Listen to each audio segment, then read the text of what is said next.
주님, 오늘 여러분과 함께 나는 포도나무요 내 아버지는 그 농부라, 이 놀라운 말씀으로 은혜를 나누고자 합니다. 봄이 오면 본격적인 농사철이 다가오는 것입니다. 농사를 잘 지으려면 농부들의 영농 기술이 탁월해야 되고, 또 농사를 짓는 데 필요한 종자가 좋은 종자를 가져야만 농사에 성공할 수 있습니다. 아무리 좋은 종자가 있어도 영농 기술이 없으면 안 되고, 영농 기술이 탁월해도 종자가 나쁘면 농사를 잘 지을 수가 없습니다. 그런데 오늘 제가 이 성경 말씀을 보니까 이 우주에서 가장 탁월한 영농 기술을 가진 농부와 완벽하여 흠과 점이 전혀 없는 종자가 있어서 농사를 짓는데 이 어찌 성공하지 아니할 수가 있겠습니까? 여기 하나님께서 말씀하기를 하나님은 농부라고 말했습니다. 하나님께서는 여러분과 나 인간을 통해서 하나님의 위대한 계획을 이루시고 하나님의 농사를 짓고 계시는 것입니다. 그리고 우리 농사 짓는 종자 씨앗은 바로 예수께서 친히 내가 종자 포도나무라고 말하셨습니다. 이러니 흠도 없고 점도 없고 조금도 실수할 수 없는 완벽한 종자 포도나무인 예수님이 계시고, 또 그것을 가꾸는 전지전능 무소부지하신 하나님께서 농부가 되어 있는 이상 이 천국 농사가 실패할 도리가 없는 것입니다. 거기에다가 여러분과 나같이 부름을 받아 성도가 된 우리들은 예수 그리스도 종자 포도나무에 붙은 가지가 되시니 이 얼마나 놀라운 특권이며 영광스러운 축복이겠습니까? 예수님에게 붙어있는 우리 가지가 되고 하나님께서 친히 우리를 돌보셔서 농사를 지으니 여러분과 내가 성공적인 인생을 살 수 있게 되는 것은 지극히 당연한 일이요, 성공적인 삶을 사는 것이 당연지사고 실패하는 것이 우리가 상상할 수 없이 이상한 일인 것입니다. 이러므로 오늘 이 시간 우리들은 올바른 신앙을 가지고 하나님을 쳐다볼 때 여러분과 나의 삶 전체가 영혼이 잘됨같이 범사에 형통하며 강건하고 생명을 얻되 넘치게 얻도록 되어 있는 것입니다. 이렇게 되지 않은 것이 이상한 일이지, 이렇게 되는 것은 지극히 정상적인 일인 것입니다. 그러면 오늘 이 시간에 저는 여러 가지 면에서 어떻게 우리가 참 포도나무인 예수님과 관계를 맺고 하나님 아버지의 도움을 받아 위대한 삶을, 창조적이고도 생산적인 삶을 살아갈 수 있을까, 그 일에 관해서 알아보겠습니다. 첫째로 포도나무와 가지와의 관계를 우리는 유심히 살펴보고 우리 마음속에 깊이 그 뜻을 이해하지 않으면 안 됩니다. 여러분, 포도나무는 가지가 잎이고 꽃피고 열매 맺고 생존해 나가는 모든 생존의 필요한 자원을 공급할 절대적인 책임을 가지고 있습니다. 여러분, 우리의 경험과 상식을 통해서 보게 될지라도 가지가 땅속에 있는 습기를 끌어올리고 양분을 끌어올리고 그래서 가지가 꽃피고 잎이고 열매 맺는 것 보았었습니까? 가지의 임무는 그것이 아닙니다. 여러분, 가지는 포도나무에 붙어있을 따름인 것입니다. 포도나무가 그 뿌리를 땅속에 깊이 내밀어서 그래서 생존 및 결실을 위한 자원의 공급할 절대적인 책임을 지고 있는 것이요, 가지는 나무에 붙어있을 의무밖에 없는 것입니다. 그런데 이것을 주님께서 비유를 들으셔서 나는 포도나무요 너희는 가지라고 말하셨습니다. 이러므로 여러분과 내가 신령한 생활, 육신적인 생활, 금세의 생활, 내세의 생활, 우리가 살아나가면서 열매 맺는 데 필요한 모든 자원을 공급할 절대적인 책임이 여러분께 있지 아니하고 바로 우리 예수님께 있다는 것을 알아야만 하는 것입니다. 오늘 수없이 많은 사람들이 신앙생활을 하는 데 있어서 인간적인 힘과 노력을 다하여 애쓰고 힘쓰다가 낭패와 실망을 당하고 염려와 근심에 짓눌려 실패하는 일들이 많습니다. 우리 예수 믿는 사람들은 안 믿는 사람들과 이미 다른 세계 속에 와 있는 것입니다. 성경은 말하기를 나의 의인은 믿음으로 말미암아 살리라. 사람이 떡으로만 살 것이 아니요 하나님의 입으로 나오는 모든 말씀으로 살 것이라고 말씀한 것입니다. 우리는 말씀으로 살고 믿음으로 살도록 새로운 차원의 세계 속에 인도함을 받은 사람들인 것입니다. 사망의 세계에서 건져내어 하나님의 사랑의 아들 나라로 옮겨진 세계 속에서 여러분과 내가 살고 있는 것입니다.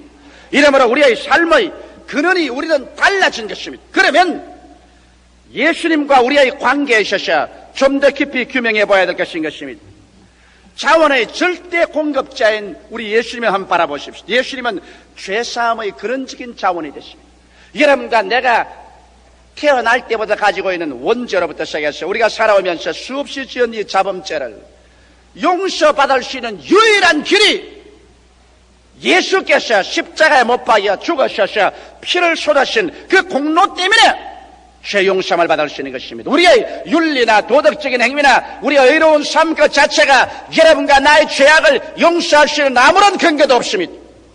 모든 사람의 죄를 범하였으니 하나님의 영광에 이르지 못한다고 성경은 말하고 있습니다. 한 사람도 자기 스스로의 자격으로 하나님 앞에 설 수 없는데 우리의 죄를 완전히 일생의 죄를 청산하신 분은 예수님밖에 없습니다. 그는 십자가에서 내가 다 이루었다고 외치실 때 여러분의 모든 과거의 죄와 여러분의 현재의 죄와 여러분의 미래의 죄 전체를 깡그리 청산해버린 것입니다. 이러므로 예수님은 오늘날 우리 죄사함의 무궁무진한 자원이 되어 있는 것입니다. 그렇기 때문에 죄를 지었음에도 불구하고 못났음에도 불구하고 버림을 받아야 마땅함에도 불구하고 죄 있는 그대로 못난 그대로 빈손든 그대로 예수 그리스도 안에 들어오면 그리스도의 피가 우리를 맑게 씻어서 의롭게 만들어 주시는 것입니다. 예수님은 또한 우리의 치료의 자원이 되십니다. 여러분 예수라고 생각하고 난 다음에 여러분의 의식 속에서 치료를 떠나서 생각해 볼 수가 없습니다. 예수님은 우리의 영을 치료하고 마음을 치료하시며 육체를 치료하고 생활을 치료하시며 전 인간을 치료하시는 예수님은 치료자인 것입니다. 나 여호와는 치료하는 하나님이라고 말씀한 것입니다. 주님께서는 이 땅에 오실 때 병든 인간을 치료하러 오셨습니다. 오늘날 메시아는 치료자가 되어야 하는 것입니다. 왜냐하면 아담과 하와가 에덴에서 빗나가 병든 인간, 병든 사회, 병든 세계를 만들어버리고 말한 것입니다. 여기에서 오직 우리를 치료하고 살릴 수 있는 자가 메시아인 것입니다. 메시아가 오지 않고는 치료받을 수 없으며 진실한 메시아 구세주는 여러분 우리의 병든 인간, 병든 사회, 병든 세계를 치료하는 자야 진실한 메시아인 것입니다. 그런데 예수님은 오시자마자 그 사역의 첫 출발부터 치료하기 시작한 것입니다. 사람의 영과 마음과 육체와 생활과 사회를 주님은 처치해 가는 곳마다 치료해 주십니다. 이러므로 예수 그리스도는 우리의 치료의 무궁한 자원이 되시는 것입니다. 이렇기 때문에 우리는 병든 인간과 병든 세계를 예수께 나와서 그 발 앞에 엎드려서 기도하고 간구할 때 그리스도의 믿음과 소망과 사랑과 치료의 손길이 임하여서 우리를 하여금 치료받은 인간, 치료받은 사회, 국가, 세계를 만들어 주시는 것입니다. 또 예수님은 무궁한 축복의 자원이 되어 주시는 것입니다. 여러분 우리는 잘 알다시피 아담과 하와 이후로 이 세상에 가시와 은극기가 드러나고 이마에 땀이 흘려야 먹고 사는 저주의 세계 속에 살아오고 있었습니다. 우리가 무엇을 해도 인간이 하는 일에는 가시와 은극기가 드러나고 저주와 슬픔과 피 흘림과 찢김이 다가온 것입니다. 역사 이래로 인간이 한 일치고 하나도 완전한 유토피아적 세계란 이루어진 적이 없는 것입니다. 누가 이 절망적인 저주와 가난에서 이 슬픔에서 우리를 해방시켜 줄 수 있겠습니까? 수없이 많은 사람들이 내가 저주에서 인류를 해방하겠다, 내가 이 빈곤과 가난에서 국가와 민족을 해방하겠다고 외쳤습니다. 물론 사람이 아무리 하기를 원해도 그러나 하나님께서 뒤에서 밀어주고 축복해 주지 아니하면 인간의 힘과 능으로는 안 되는 것입니다. 기도하고 하나님의 능력을 의지해서 주님께서 우리를 축복해 주셔야지, 그렇지 않고 인간의 수단과 방법으로 우리가 무엇을 할 수 있단 말인 것입니까? 성경은 밝히 말씀하기를 그리스도께서 우리를 위하여 저주를 받은 바 되사 율법의 저주에서 우리를 속량하였으니 이는 기록된 바 나무에 달린 자마다 저주 아래 있는 자라 하였습니다. 이는 이로 말미암아 아브라함의 축복이 이방인에게 미치게 하고 성령을 선물로 받게 하려 하심이라고 말씀한 것입니다. 예수님의 십자가의 고난은 비단 우리의 죄악을 위한 고난밖에 능가하지 않은 것이 아닙니다. 주님은 여러분과 나의 일생의 저주와 가난과 이 고통을 십자가에 걸머지고 우리 저주에서 속량시켜 주신 것입니다. 아담과 하와가 반역함으로 가져온 저주를 마지막 아담 예수께서 십자가를 걸머지심으로 말미암아 이를 다 청산해 주신 것입니다. 이렇기 때문에 오늘 예수 그리스도는 우리에게 무궁한 축복의 자원이 되어버리고 말한 것입니다. 아브라함의 축복, 장수의 축복, 자녀의 축복, 물질의 축복, 이와 같은 무궁한 축복의 근원이 되시고 말한 것입니다. 그뿐만 아닙니다. 오늘 예수 그리스도는 우리에게 천국의 자원이 되십니다. 성경은 말씀하기를 회개하라, 천국이 가까워왔다. 천국이 어디에 있습니까? 천국이 바로 예수 안에 있는 것입니다. 어떠한 제도나 의식이나 형식이나 종교 가운데 천국이 있는 것이 아닙니다. 천국이란 바로 예수 안에 있는 것입니다. 예수 계신 곳이 천국이고 예수님이 만드신 곳이 천국입니다. 너희는 마음에 근심하지 말라. 하나님을 믿으니 또 나를 믿어라. 내 아버지 집에 있을 곳이 많도다. 그렇지 않으면 내게 일러시리라. 내가 너희를 위하여 처소를 예비하러 가노니 가서 처소를 예비하면 다시 와서 나 있는 곳에 너희도 함께 있게 하려고 말씀하신 것입니다. 주님은 우리의 마음의 심령 천국의 근원이 되시고 교회에 와서 모여 예배 드릴 때 교회 천국의 근원이 되시고 주님께서는 영원 무궁세계의 천국의 근원이 되시는 것입니다. 그뿐 아닙니다. 너희는 무엇을 먹을까, 무엇을 입을까, 무엇을 마실까 염려하지 마라. 이는 다 이방인들이 염려하는 것이요 너희 천부께서는 이 모든 것이 너희에게 있어야 될 줄 아신다고 말씀하시므로 주님께서는 삶의 일체의 자원이 되실 것을 자원하고 계신 것입니다. 이래서 오늘 예수를 여러분 종교적인 사회에서만 이해하시면 안 됩니다. 예수님은 종교적인 하나님이실 뿐 아니라 여러분과 나의 현실 생활에 와서 치료하는 치료의 하나님이시며 축복의 근원적인 자원의 하나님이시며 천국의 근원이 되시며 삶의 일체의 모든 것을 돌보시는 자원이 되어 주시는 것입니다. 이렇기 때문에 오늘 우리가 예수라고 이름을 부를 때 이런 여러분과 나의 삶에 무궁무진한 자원의 근원이 된다는 것을 알아야 되는 것입니다. 나는 포도나무라고 말할 때 포도나무는 가지에게 잎피고 꽃피고 열매 맺고 생존할 수 있는 모든 습기와 양분과 자원을 공급할 절대 책임자라는 것을 자원하고 나오는 것입니다. 예수님은 여러분과 나의 일생의 삶과 영원한 삶에 대한 책임을 짊어지고 나오신 분이신 것입니다. 예수를 종교적으로만 이해하지 마십시오. 주일날 교회에 와서 찬송이나 부르고 설교되고 기도 몇 마디 함으로 그리스도와의 연관성이 다 이루어졌다고 생각하지 마십시오.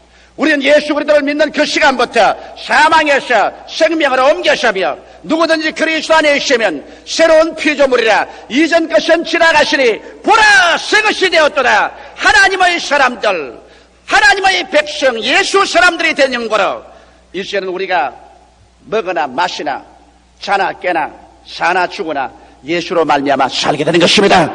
예수님 여러분의 삶의 자원이 되십니다. 죄사함의 자원이 되십니다. 치료의 자원이 되십니다. 축복의 자원이 되십니다. 천국의 자원이 되십니다. 모든 삶의 자원이 되신 것입니다. 그렇기 때문에 주님께서 담대하게 무엇이든지 내 이름으로 내게 구하면 내가 시행하라고 말씀하는 것입니다. 오늘날 그러므로 우리는 버림받은 자도 아닙니다. 우리는 고아도 아닙니다. 우리 이지할 것 없이 방랑하는 나그네도 아닙니다. 천지와 만물을 지으신 무궁한 하나님 아버지와 그 아들 예수 그리스도를 통해서 하나님께서 우리 삶의 자원이 된 이상 우리가 무릎을 꿇어 엎드려서 하늘에 계신 우리 아버지여 기도할 수 있는 이상 여러분과 나는 패할 수가 없고 버림받을 수도 없으며 빈손 들고 버림받아 나그네와 같이 떠나갈 수도 없는 것입니다. 우리는 영혼이 잘됨같이 범사에 잘되며 강건하고 생명을 어때 더 풍성하게 얻는 위대한 삶의 자원을 가지고 있습니다. 이러기 때문에 예수께서 말씀하기를 요한복음 15장 4절에 내 안에 거하라 나도 너희 안에 거하리라. 가지가 포도나무에 붙어있지 아니하면 절로 과실을 맺을 수 없음같이 너희도 내 안에 있지 아니하면 그러하리라고 말했고 마태복음 6장 33절에 너희는 먼저 그의 나라와 그의 의를 구하라. 그리하면 이 모든 것을 너희에게 더하시라고 말씀하신 것입니다. 사랑하는 성도 여러분, 그러므로 우리가 예수 그리스도를 새로운 눈으로 우리가 쳐다보게 될 때 여러분과 나의 삶에 믿음, 소망, 사랑이 넘치게 됩니다. 여러분과 나에게 자원 고갈이란 있을 수 없음이 오늘날 신문이나 라디오나 텔레비나 세계 여러 가지 사항이 자원 고갈에 대한 우려를 하고 있지만은 하나님께서 여러분과 나의 삶의 무궁무진한 자원이 된 이상 우리는 주를 신뢰하는 사람 자원 고갈로 말미암아 염려할 필요가 없는 것입니다. 둘째로 그러면 어떻게 해야 내가 주님 안에 주님이 내 안에 있을 수가 있느냐 이것이 문제입니다. 아무리 크나큰 저수지가 있어도 우리 집까지 파이프로 연결해 놓지 않으면 그 물은 구경할 물밖에 안 되고 한 방울도 내게 돌아오지 않습니다. 예수와 저와의 연관성은 주님께서 포도나무와 가지처럼 제가 내 안에 내가 저 안에 있어야 효과를 발생한다고 말한 것입니다. 그러면 예수님께서 우리 안에 계실 수 있는 길이 있을까요? 내가 예수님 안에 있을 수 있는 길이 있을까요? 여기에는 상방의 협조가 있어야 되는 겁니다. 먼저는 하나님께서 우리를 붙잡아 주시고 그 다음 우리가 하나님을 붙잡습니다. 위에서 붙잡은 아래에서 붙잡고 그래서 주님이 내 안에 내가 주 안에 들어갈 수 있게 되는 것입니다. 하나님께서 우리를 무엇으로 붙잡을까요? 하나님은 말씀으로 여러분과 나를 붙잡아 주시는 것입니다. 여러분께서 성경 말씀 창세기부터 계시록까지를 읽고 와서 하나님 말씀을 듣고 공부하고 그래서 말씀이 여러분 속에 들어와서 여러분의 생각하는 것과 여러분의 말하는 것과 행동하는 것이 하나님의 말씀에 잡히기 시작하면 여러분은 포도나무에 붙어있기 시작하는 것입니다. 포도나무에 붙어있는 사람은 말씀에 잡힌 사람인 것입니다. 말씀을 떠난 신자는 신자가 아니요 말씀 없는 신앙은 감정이지 신앙은 아닌 것입니다. 믿음이란 말씀의 지식이 위해 서는 것입니다. 이러므로 오늘 내가 예수 그리스도 안에 있느냐 없느냐를 알고 싶으면 내가 하나님 말씀에 잡혀서 사느냐 하나님 말씀을 떠나서 사느냐 이것을 물어보면 쉽게 알 수 있습니다. 내가 하나님 말씀을 그리워하고 말씀을 늘 읽고 말씀을 듣고 말씀을 따라 살며 말씀에 잡혀서 살면 여러분은 포도나무에 붙어있는 사람인 것입니다. 또 여러분 성령으로 붙잡혔을 때 여러분과 나는 포도나무에 붙어있는 사람인 것입니다. 오늘날 예수님께서 여러분과 나를 고아와 같이 버려두어서 우리 혼자 힘으로 살게끔 하지 않았습니다. 우리는 연약하여 마땅히 기도할 바도 알지 못합니다. 연약하여서 우리 스스로의 신앙생활을 할 힘도 없습니다. 그러나 하나님께서 우리를 고아와 같이 버려놓지 아니하시고 우리를 돕는 자 보혜사 성령을 보내셨습니다.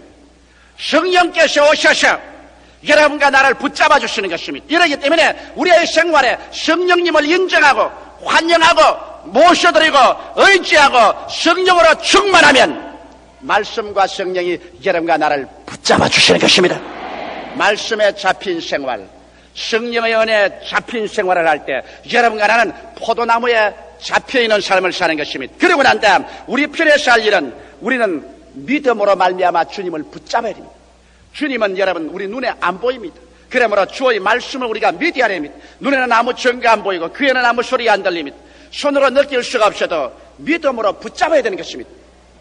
나는 어제 우리 애들하고 저녁에 가정예배를 보면서 막내에게 너 확실히 구원받은 체험이 있냐 하니까 다른 녀석들은 다 아버지 구원받은 체험이 있었는데 막내는 몰라요.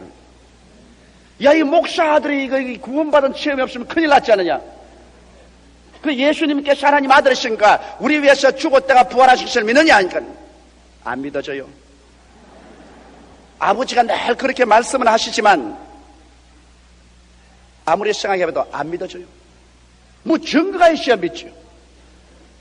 그래서 내가 하는 말이 야, 이 녀석아 너 그럼 미국이 있는 것 미국 가봐서 아니? 너 미국 가봤니? 안 가봤어요. 그럼 미국에 있는 거 어떻게 아니? 그야 미국 사람이 와서 코 크고 눈 노란 사람이 슈알라 슈알라 하니까 내가 알죠. 야, 이건 내 말이 탁 막혀버리고 말았었으면. 그래서 야, 이 녀석아 바로 우리 말씀을 증거하는 너 아버지 이렇게 예수 믿고 증거하는 이것이 바로 증거다. 그러므로 믿어라. 고개를 갸우뚱 그래서 야, 과연 성령의 역사 아니고는 안 믿어주는구나. 매일 예배 보고 매일 설교하고 매일 그리스도의 분위기에 있어도 성령의 역사가 그 마음속에 들어가지 않으니까 아직 예수가 구주인 것이 아무리 해도 안 믿어진다. 예수님께서 하늘나라에서 내려와서 한 번만 슈알라 슈알라 해주면 믿겠다는 겁니다. 그러나 신앙이라는 것은 여러분 성령으로 말미암아 눈에 보지 않고 귀로 듣지 않고 손으로 만지지 않고 믿어야 되는 것입니다. 그래서 결과에 설교를 시키고 반협박을 해가지고서 그래서 회개 기도를 시키고 예수님을 구주로 믿게 했습니다만, 그러나 성령께서 그 마음속에 인을 쳐주지 않고는 사람 힘으로는 안 되는 것입니다. 이러므로 우리가 포도나무에 붙어있기 위해서는 우리가 믿음으로 붙어있어야지 증거를 찾아서 믿으려고 하면 안 되는 것입니다. 그리고 순종해야 됩니다. 우리가 범사에 순종해야 됩니다. 주일 성의를 지키고 또 하나님 앞에 11조를 드리고 또 우리가 열심히 전도하고 이러한 그리스도 교인의 근본적인 임무를 순종하고 실천할 때 우리는 주님을 붙잡고 있을 수가 있는 것입니다. 우리가 오직 믿지 않고 순종하지 아니하면 하나님이 아무리 우리 자원이 되시고 하나님 편에서 말씀과 성령으로 붙잡아 놔도 떨어집니다. 이스라엘 백성 보십시오. 하나님께서 젖과 꿀이 흐르는 가나안을 준비하시고 말씀으로 붙잡으시고 불음과 불기둥의 성령으로 붙잡아 주어도 불신앙과 불순종으로 하나님께로부터 떨어져 나가셨습니다. 성경 히브리서 3장 18절로 19절에 보면 또 하나님이 누구에게 맹세하사 그 안식에 들어오지 못하려 하셨느뇨 곧 순종치 아니하는 자에게가 아니냐 이러 보건대 저희가 믿지 아니하므로 능히 들어가지 못한 것이라. 이러므로 믿음으로 포도나무에 붙어있고 순종의 생활을 함으로 포도나무에 붙어있는 것입니다. 불신앙과 불순종은 우리가 떨어지게 되고 마는 것입니다. 셋째로 이제 성경은 우리에게 보장해 주기를 너희가 내 안에 있고 내 말이 너희 안에 있으면 무엇이든지 원하는 대로 구하라 그래야만 이루리라고 말씀하신 것입니다. 우리의 일상생활에 우리는 수없이 하나님 앞에 구할 것이 많고 주의 능력의 도우심이 얼마나 필요한지 모르는 것입니다. 그러나 우리의 생활 가운데 내가 주님 안에 있어 무궁무진한 자원에 연결되어 있으면 이 시간은 하나님께서 우리에게 말씀을 주십니다. 우리가 성경 읽을 때 성령께서 마음을 뜨겁게 하여 믿음을 주시고 설교를 들을 때 마음이 갑자기 뜨거워지고 믿음이 생길 때 또 내가 잠잠히 묵상하고 기도할 때 주의 말씀이 내 마음속에 뜨겁게 믿음을 주십니다. 성경 로마서 10장 11절에 그러므로 믿음은 들음에서 나며 들음은 그리스도의 말씀으로 말미암느니라고 말씀하고 있는 것입니다. 이와 같이 여러분 우리의 신앙생활에 말씀이 성령으로 내 마음속에 뜨거워질 때 이 말씀을 부여잡고 기도하는 것마다 기적이 일어나게 되는 것입니다. 이 말씀은 두 가지 면으로 우리에게 다가옵니다. 머리로 받아들이는 말씀이 있고 마음으로 받아들이는 말씀이 있습니다. 영어로 말하면 head faith 그리고 heart faith 이 두 가지는 다릅니다.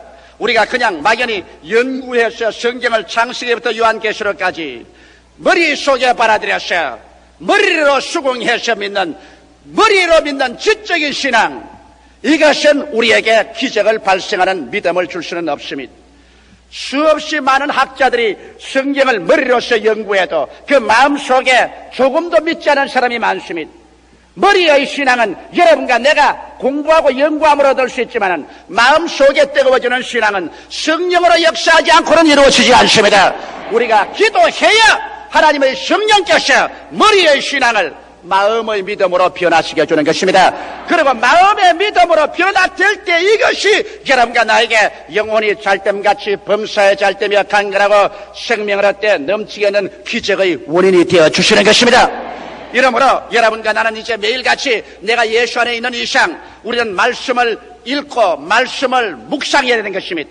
교회 와서 설교를 듣고 주일날 수요일 할 수 있으면 금요일날 철야기도 구역 예배 등에 가서 말씀과 접할 수 있는 기회를 많이 가져야 되는 것입니다. 그리고 여러분께서 기도하면 하나님의 성령께서는 이 말씀을 머리에서 들은 것을 마음속에 심어서 마음속에 뜨거운 믿음으로 변화시켜주는 것입니다. 말씀이 마음속에 조금도 의심 없이 부딪혀오는 것입니다. 이 말씀을 마음속에 받아서 그 다음에는 그대로 두라고 성경은 말하고 있지 않습니다. 말씀이 우리 마음속에 오면 그 다음에는 기도하라는 것입니다. 구하라 주실 것이요 찾으라 찾을 것이요 문을 두드리라 열릴 것이라고 말하는 것입니다. 하나님께서 다 알고 계시니 가만히 있어도 해주시겠지. 그렇지가 않습니다. 하나님께 나와서 열심으로 기도하고 구해야 됩니다. 그러면 우리가 무엇이든지 믿음을 가지고 구하는 것고 그 다음에는 하나님께서 기적으로 응답해 줄 것을 기대할 때 성경은 내 믿은 대로 될지라고 말씀하는 것입니다. 오늘날 또 하나님은 살아계셔서 우리의 크고 작은 모든 삶에 위대한 자원이 되어주시는 것입니다. 농부에게 영광은 성공적인 농사를 짓는 것입니다. 하나님께서는 예수 믿는 여러분과 나를 통하여 열매를 맺으시는 것입니다. 인간 농사를 지으시는 것입니다. 여러분, 영혼이 잘 되는 것도 하나님이 짓는 농사인 것입니다. 범사에 잘 되는 것도 하나님의 농사인 것입니다. 우리가 간결하게 되는 것도 하나님의 농사인 것입니다. 여러분, 어느 농부가 농사에 실패하고 난 다음 기쁠 사람 누가 있겠습니까? 어느 하나님께서 여러분, 예수에게 붙은 여러분을 통하여 삶의 농사를 지으시는데 영혼이 여러분 잘못되고 범사가 피폐하고 낭패와 실망 속에 들이고 병들고 암에 걸리고 관절에 걸려서 병신되어 찢어지고 불구자가 되고 그래서 파탄에 이르는 것을 보고서 좋다고 손바닥 칠 농부가 누가 있습니까? 여러분에 대한 하나님의 뜻은 영혼이 잘 되는 것이 하나님의 뜻입니다. 범사가 형통한 것이 하나님의 뜻인 것입니다. 병든 자는 특별한 이유 없이 회개하고 나와서 건강을 얻고 생명을 얻되 넘치게 얻어 모든 일에 항상 모든 것이 넉넉하여 모든 착한 일을 넘치게 하는 것이 여러분에 대한 하나님의 그런적인 뜻인 것입니다. 하나님은 이 농사를 지금도 짓고 계십니다. 하나님은 농부이십니다. 하나님은 여러분을 통해서 농사를 짓습니다. 하나님은 예수 그리스도를 여러분의 삶의 무궁무진한 자원으로 삼고 그래서 예수 그리스도를 통해서 위대한 농사를 지어서 온 세계 만방에 하나님 영광을 드러내기를 원하시는 것입니다. 이러므로 하나님을 무궁무진한 삶의 자원으로 믿게 되시기를 주 이름으로 축원합니다. 그리고 주님이 내 안에, 내가 주 안에 있도록 말씀에 잡히고 성령에 잡히고 믿음과 순종으로 붙잡고 나아가서 여러분과 내가 매일같이 말씀 속에 살면서 말씀이 마음에 들어올 때마다 그것으로 기도하는 여러분 되시기를 주 이름으로 축원합니다. 기적은 여러분의 것이 될 수 있는 것입니다. 다 같이 기도드리십시다. 살아계신 하나님 우리 아버지, 하나님 우리 아버지 은혜와 사랑을 생각할 때 만입이 선들 무엇으로 감사하오리까. 온 세상이 자원 고갈로 허덕이고 불안과 공포가 꽉 들어찬 세상에 살고 있지만은 하나님 아버지, 우리 아버지께서 우리 삶의 무궁한 자원이 되셔서 하나님에게 연결된 우리들 두려워하지 않습니다. 우리는 들어가며 나가며 꼴을 얻을 수 있는 마음의 확신을 가지고 살 수 있으니 감사하옵나이다.